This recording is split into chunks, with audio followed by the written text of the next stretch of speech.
Hi YouTube, so here I have two 2020 base model MacBook Airs.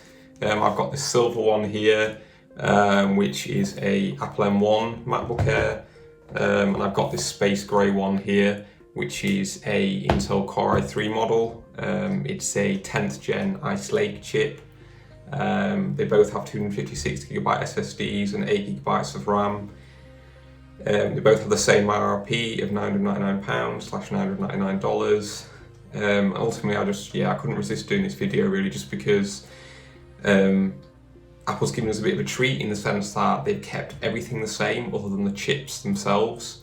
So obviously only one variable's changed, makes it very easy to test things. In this video it's mostly going to be testing the performance of both machines.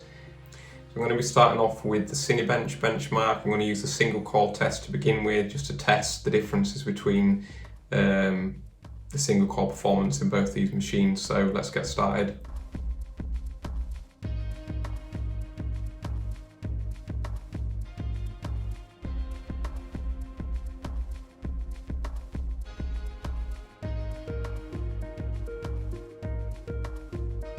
So the Apple M1 MacBook got about 65% higher score than the Intel MacBook, whilst running considerably cooler.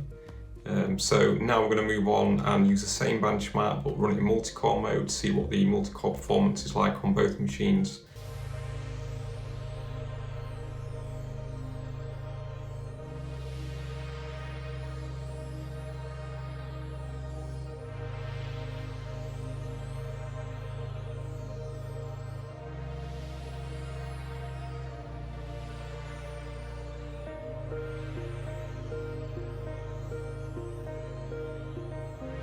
So both MacBooks have now finished the multi-core benchmark run.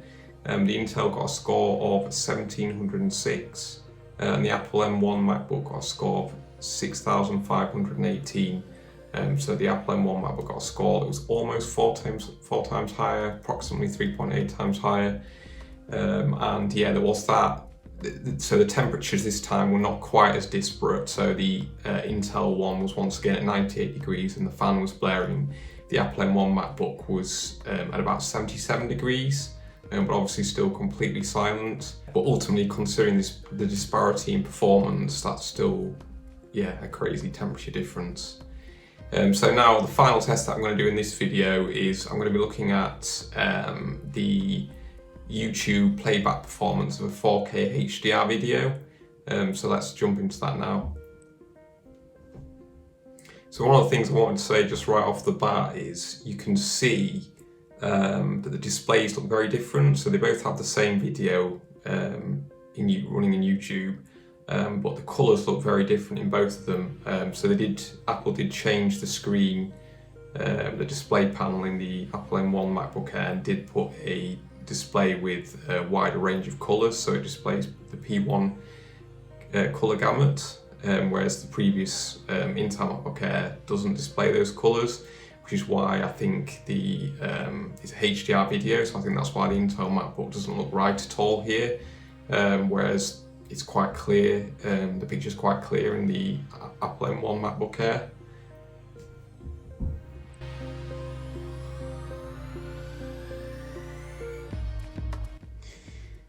So yeah, that was a comparison between the two MacBooks in terms of CPU and video decoding performance.